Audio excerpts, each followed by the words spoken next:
Boa tarde a todos. Eu não sei se isso é prêmio ou é castigo, mas vamos começar com a palestra de um economista.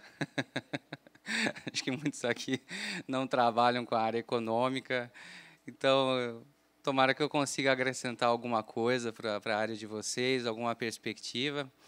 Queria agradecer ao professor Renato, convite, professora Jane, professora Marisa, toda a equipe da SBOG, que faz um trabalho excelente. Nós, na Biov, falo aqui em nome pela equipe técnica da Biov e também pelos nossos associados, tenho um profundo respeito por todo o trabalho que a SBOG vem fazendo. Afinal de contas, a gente trata de alimento, um componente essencial, né, no mundo todo. Aí, alimento é aquilo que é a primeira necessidade do ser humano. Quantos países gostariam de ter essa abundância de alimentos que nós temos e com a produção de qualidade que nós temos aqui no Brasil? É muito comum, nós recebemos na Biov delegação de chineses que nos dizem, olha, a gente gosta muito de vir ao Brasil pela qualidade dos produtos que tem aqui no Brasil. A gente fica feliz, na China não é bem assim. Falou. E daí conta as histórias, algumas meio complicadas.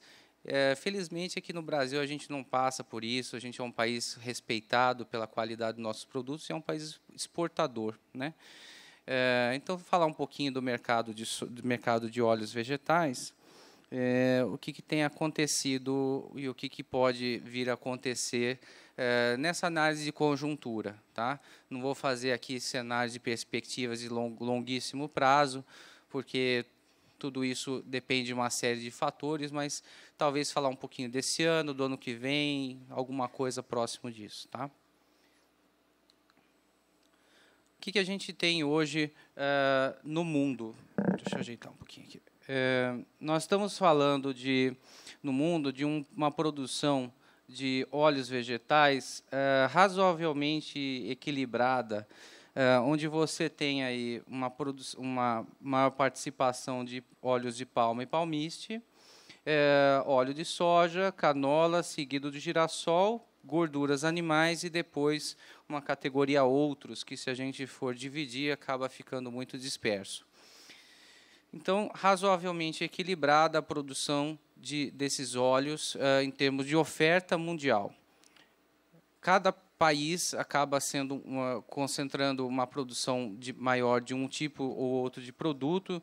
No caso, por exemplo, do óleo de palma ou palmiste, 90% da produção se concentra no Sudeste Asiático, ali basicamente Malásia e Indonésia. Depois, os outros 10%, você tem uma dispersão ali pela América do Sul e pela África. Em termos mundiais, o que nós temos? Praticamente menos de 25% aí, 20% do consumo mundial vai para a indústria de biodiesel hoje. É um fator novo que tem que ser considerado. O biodiesel ele é adicionado ao diesel, cada país adiciona numa mistura diferente. E depois o restante vai para outros usos, basicamente alimentação e química. Quando a gente fala do Brasil, o quadro já não é assim tão equilibrado como a gente fala quando a gente olha para o mundo. Aqui, basicamente, o óleo de soja responde por 75% de toda a oferta de óleos e gorduras que nós temos no Brasil. E isso é muito importante porque isso tem uma série de consequências sobre preços, sobre o comportamento do consumidor, sobre os usos que a indústria e a disponibilidade de matérias-primas que cada indústria tem. No caso do consumo, se a gente somar toda essa oferta de óleos e gorduras, a gente vê que o biodiesel ele representa uma parcela bem maior, por aí em torno de 30% aí da oferta de óleos e gorduras, hoje vai para biodiesel. O biodiesel aqui no Brasil, ele é adicionado na proporção de 7% ao diesel mineral, tem aumentado gradativamente, tanto em percentual, começou com 2% em 2008, quanto em relação ao uso da matéria-prima, já que o Brasil é um país que depende muito do uso de diesel. Então, assim que aumenta o consumo de diesel, aumenta o de biodiesel também. Então, é uma indústria crescente que também oferece alguma concorrência com os óleos e gorduras para outros usos, basicamente alimentação. Como é que é a conjuntura de preços no mundo? Isso aqui é mundo, tá, gente? Então, basicamente pegando as principais praças onde são comercializados os óleos, a gente vai ver uma semelhança muito grande entre os preços da palma, do milho, do girassol, canola e soja. Podem ver que, além de terem uma proximidade muito grande, esses preços, eles também variam de uma forma semelhante.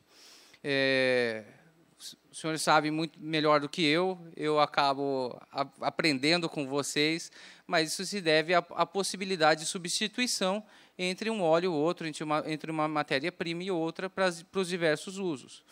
Então, como a gente tem essa possibilidade de substituição, na economia isso se traduz em preços que variam de forma semelhante, preços que têm um grau de relação muito próximo.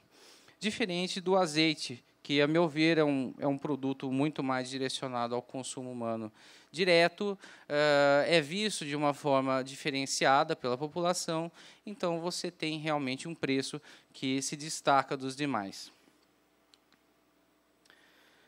Aqui no Brasil, pegando dados do IBGE, infelizmente o IBGE até hoje não atualizou essa pesquisa, que é a pesquisa de orçamentos familiares, a última é de 2008, 2009, nós vemos que o que acontece com o consumo per capita de óleos vegetais, você tem uma predominância muito clara do óleo de soja em relação aos demais. Isso se mantém em todas as faixas de renda, né? É interessante notar isso. Porém, você vai percebendo que, ao longo das faixas de renda, há um aumento bastante substancial do consumo dos demais óleos vegetais, exceto a soja. Então, você vê o caso, por exemplo, do azeite de oliva, que sai de 0,05 quilos por habitante ano para 0,63. Então, ele sai de um consumo irrisório, praticamente nada, a gente está falando aqui de médias, né? Por isso que estão esses valores quebrados, para um consumo bastante expressivo. O mesmo acontece, fica meio ruim de ver por causa da bandeira, o mesmo acontece, vou olhar ali, o mesmo acontece, não, tudo bem. O mesmo acontece com o óleo de girassol e o óleo de canola. Ou seja, o que a gente está vendo aqui no Brasil, o que a gente percebe aqui no Brasil, eu não tenho esse dado para outros países, talvez outras pessoas tenham, é que o consumidor, à medida que ele aumenta a renda dele, ele entende que ele deve mudar um pouco a composição de consumo de óleos na casa dele.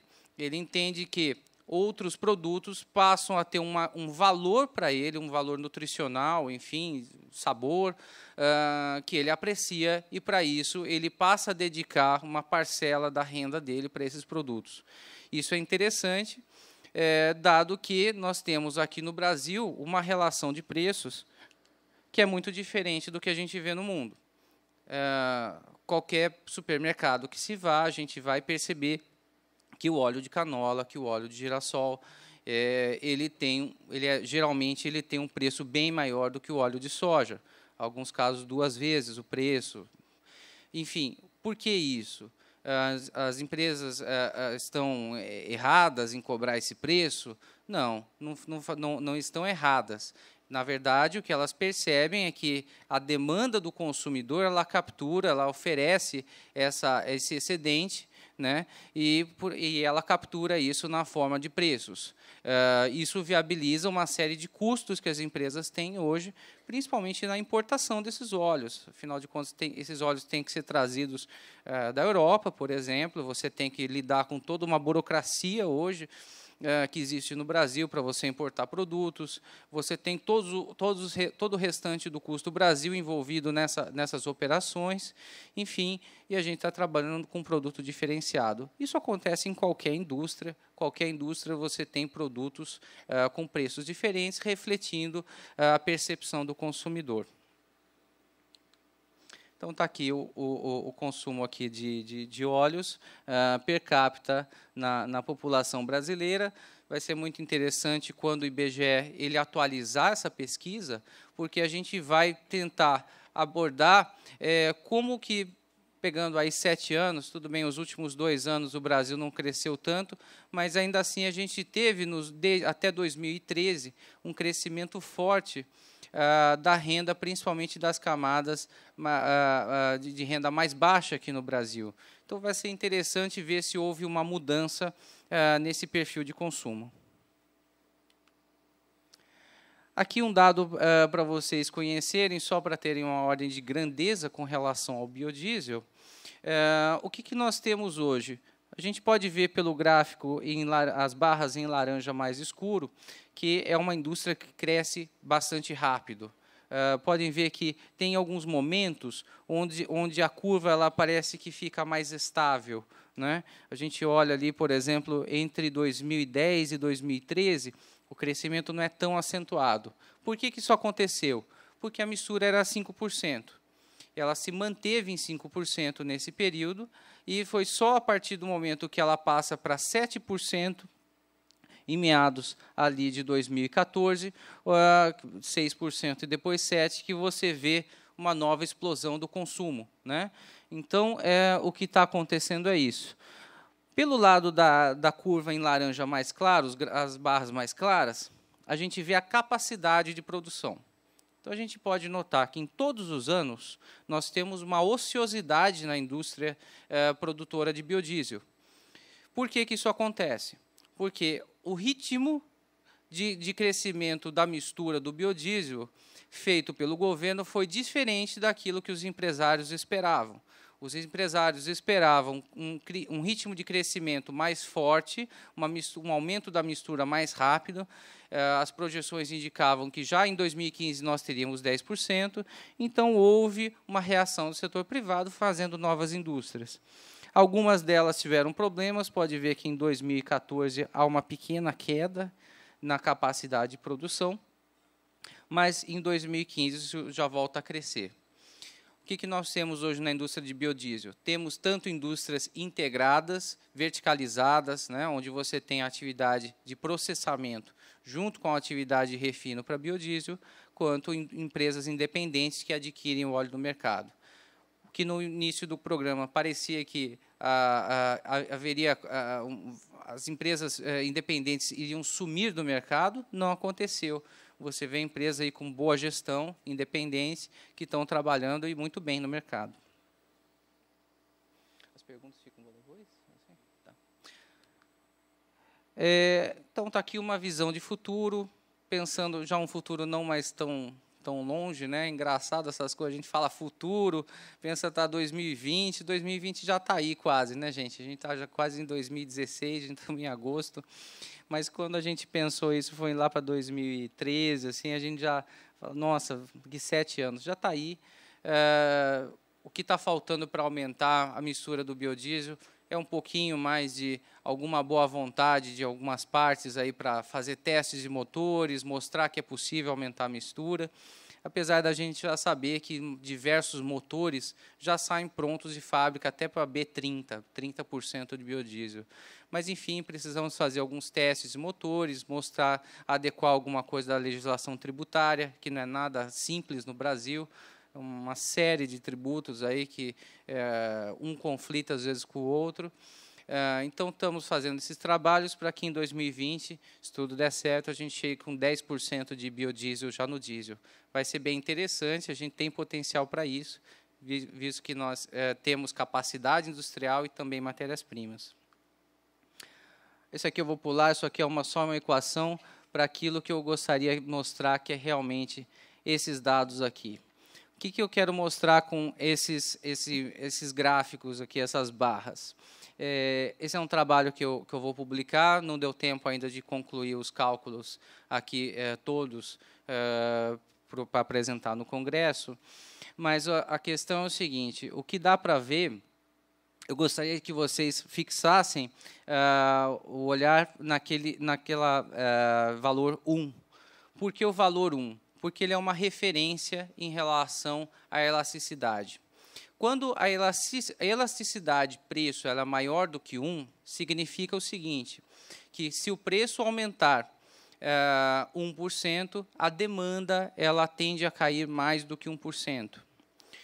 Se a elasticidade é menor do que 1, significa que o preço aumentando em 1%, a demanda ela cai menos do que 1%. É basicamente essa a intuição. Então, o que a gente olha? A gente pode perceber que azeite, óleos especiais aqui eu quis dizer canola, milho e girassol. Tá? Eu englobei nessa categoria especiais. Azeite, especiais, maionese e margarinas, que foi um trabalho que eu fiz, todos eles estão ou um pouquinho acima, ou talvez cerca de 1,05, ou seja, são maiores do que 1, são bens elásticos. São produtos onde as pessoas ainda entendem que se trata de um consumo quase que de luxo. Estamos falando para a média da população brasileira. A gente não está falando para um consumidor de alta renda. Então, para uma média da população brasileira, são produtos ainda onde a pessoa ela entende que ela pode abrir mão em favor de outros consumos até um determinado ponto. Então, são produtos considerados ainda de luxo. O óleo de soja, tanto na pesquisa de 2000, de 2002, quanto na pesquisa de 2008 do IBGE, os dois cálculos indicam que ainda se trata de um produto essencial, é uma necessidade. Então, qualquer variação de preço nesse produto, o que acarreta? Acarreta, claro, primeiro, uma redução do consumo, mas acarreta também um peso grande para as despesas familiares daquela unidade de consumo, né, aquela família. Então, se trata aí de um produto onde, por isso que o governo tem um certo olhar mais cuidadoso, porque o limite de variação do consumo ele é menor para essas famílias, quando se trata do óleo de soja. Elas podem reduzir o consumo, mas nem tanto, então elas acabam sofrendo um pouco mais. Ou seja, um produto da cesta básica. E aqui a elasticidade e renda, também calculados para a média da população brasileira, para cada ano. Então, a elasticidade e renda, ela está refletindo, de uma certa forma, aquilo que nós vimos na tabela de consumo per capita. Ou seja, quando aumenta a renda, em média, o consumidor médio brasileiro, ele vai aumentar o consumo de óleo de soja proporcionalmente menos do que ele teve um aumento de renda. Então, ele vai dedicar esse aumento da renda para outros produtos que ele entende que fazem parte de uma dieta mais balanceada, uma dieta mais diversificada dele. Então, a gente vê aqui que as elasticidades renda, elas são bastante altas quando a gente olha para azeite, óleos especiais, maioneses, são valores bem altos. 1,5% significa que um aumento de 1% para a renda média do brasileiro gera um aumento de mais de 1,5% no consumo. Isso é bem alto. Isso reflete uma percepção do consumidor de que esse produto é um produto de alto valor para ele. Aqui, trazendo para os senhores um balanço de oferta e demanda, o que nós esperamos para esse ano. Ainda não temos a estimativa da safra de 2016, logo teremos. Quem quiser receber essas estatísticas, por favor, manda um e-mail para o e-mail que vai estar no final da apresentação, que eu encaminho assim que tivermos.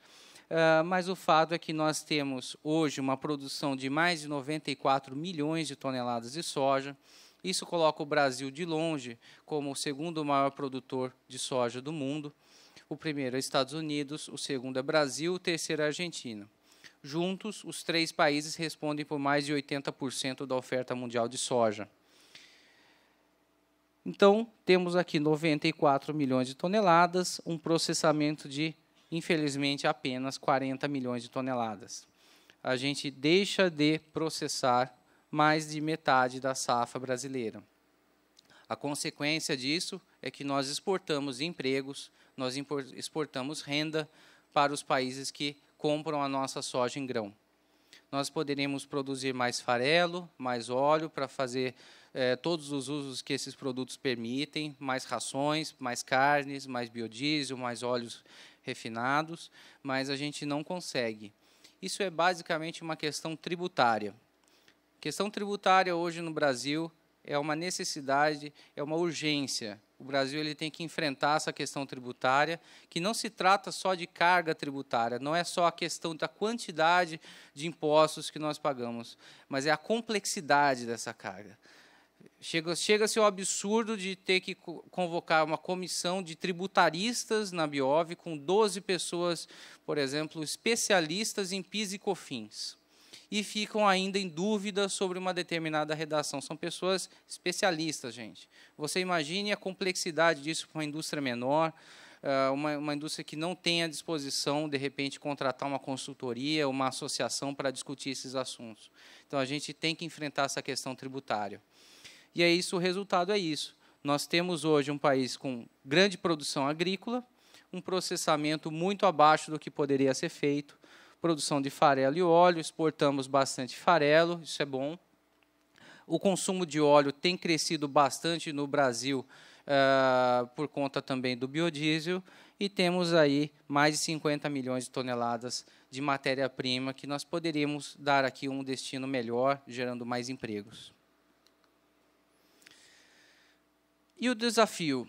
Como que a gente consegue melhorar a questão, tentando trazer aqui para vocês, qual que é o desafio da parte agrícola para tentar suprir um pouco mais desses produtos que o consumidor hoje pede, né? Esses óleos especiais que o consumidor hoje quer consumir, o que a gente precisa fazer? É investir em produtividade.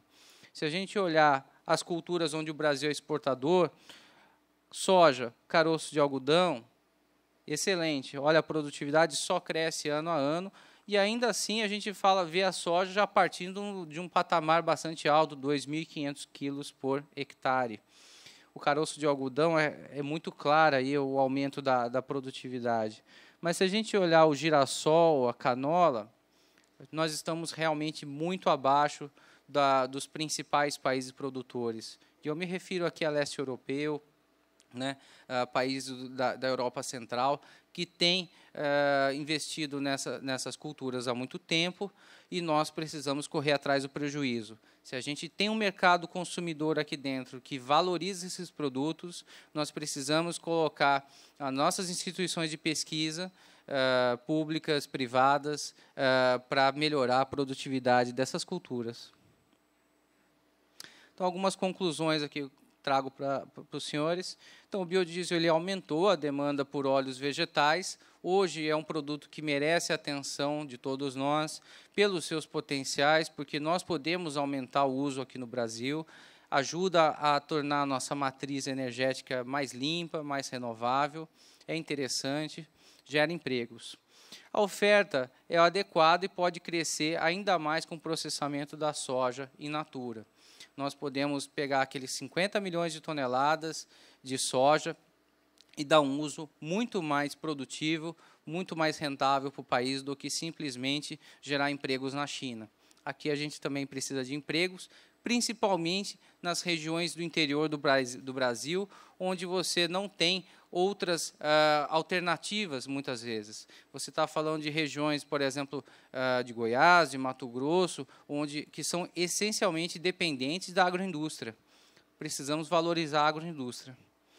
O óleo de soja é um produto da cesta básica, mas o consumidor, já pelas duas pesquisas, mostra uma migração muito forte à medida que a renda aumenta para outros óleos.